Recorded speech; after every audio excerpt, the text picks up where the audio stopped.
taking one step back and understanding where our greenhouse gas emissions are coming from is key. So we need to know where we're starting from to be able to set robust and ambitious targets. So everything we do, every place we drive or fly or anything we eat or buy has energy and emissions associated with it. And by adding up all these activities and all these purchases and all these transportation and electricity consumption, that's where we get our carbon footprint, or also known as our greenhouse gas inventory.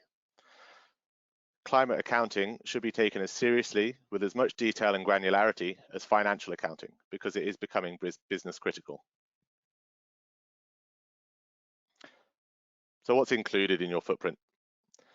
We follow the Greenhouse Gas Protocol, which is the leading standard on calculating your emissions, and they break it into 3 scopes. Scope 1 is direct emissions through activities undertaken on your site or in your building. So examples being natural gas in boilers or fleet vehicle petrol and diesel consumption.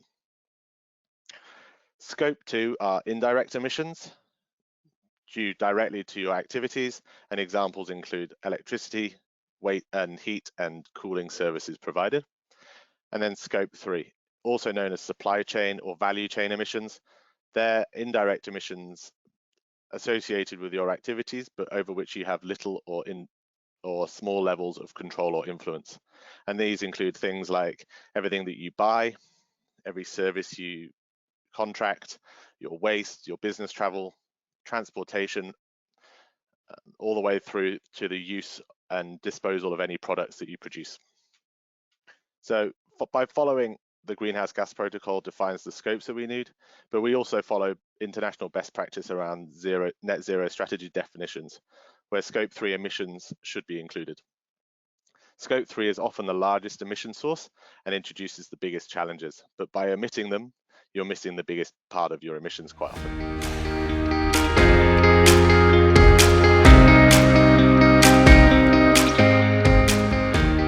So we mentioned science-based targets and the SBTi.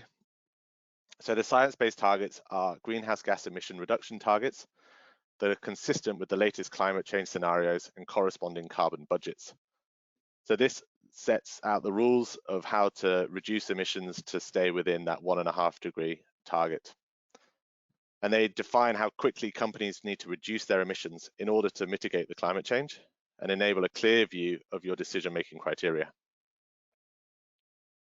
Now, interestingly, the SBTi have just changed their minimum criteria. So previously, they were allowing well below 2 degree targets and also 2 degree aligned targets.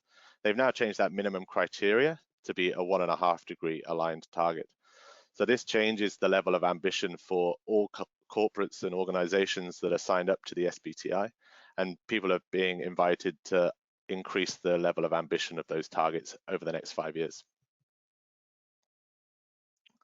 So the key criteria I mentioned, I won't go through all of these, but the really important ones is that the targets must cover all emissions in your Scope 1 and 2 categories.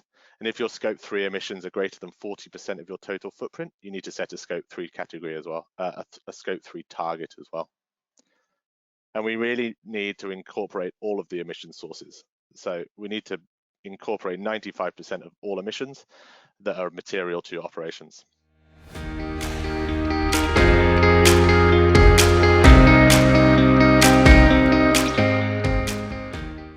So once we've set a target, the next steps is to start reducing your emissions.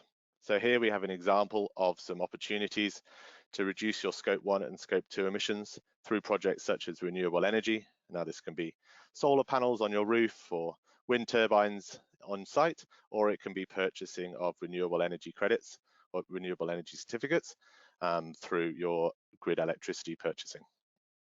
We've also got energy efficiency, electrification, those types of projects reducing your on-site emissions.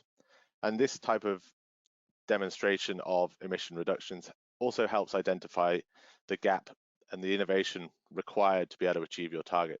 So here we've shown in yellow the innovation gap and the additional work that will need to be done or researched or invested in to identify additional opportunities to achieve a science-based target by 2030. It's really important to note that the science-based target initiative doesn't accept the use of offsets to achieve a science-based target. So to achieve this level of decarbonisation, it is through true decarbonisation projects such as efficiency and renewables, and not the use of offsets. Similarly, for Scope 3 emissions, when you set a Scope 3 target, we've got 5 examples here across purchased goods and services, waste and transportation. So identifying ways to reduce those through either stakeholder engagement,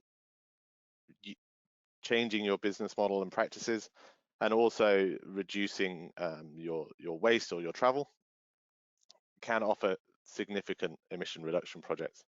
So these emissions are often the biggest challenge, but offer the greatest impact, and understanding them is really important.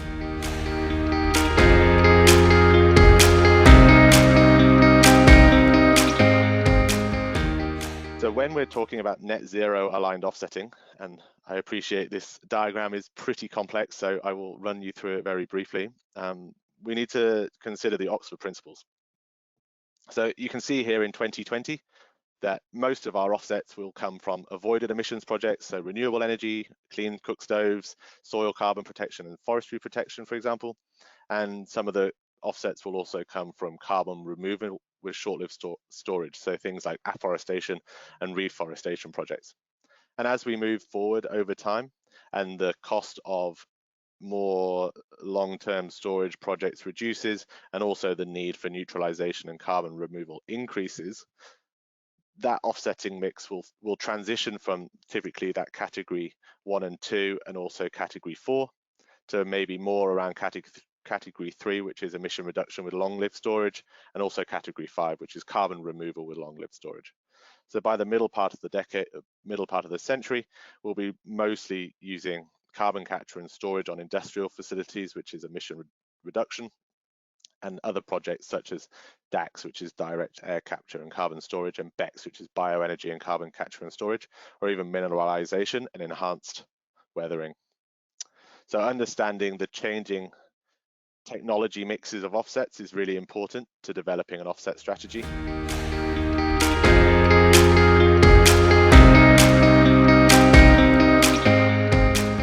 So the last pillar in our climate journey is to communicate and share your progress. Again, we have 3 key considerations around this. The firstly being disclosure and reporting.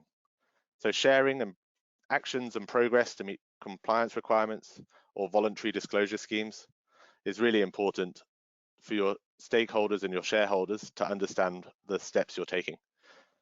A lot of people are using schemes such as the CDP, GRI, SASB, and more people are disclosing with the Task Force for Climate-Related Financial Disclosure, or TCFD.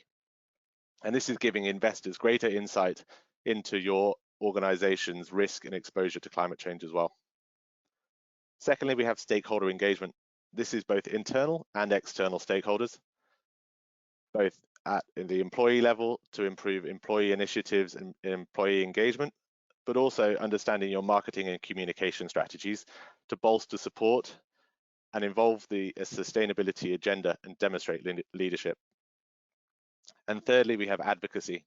So leveraging your progress to inspire and mobilize other stakeholders, both internally and externally, via platforms, coalitions, and alliance building to drive action across the board.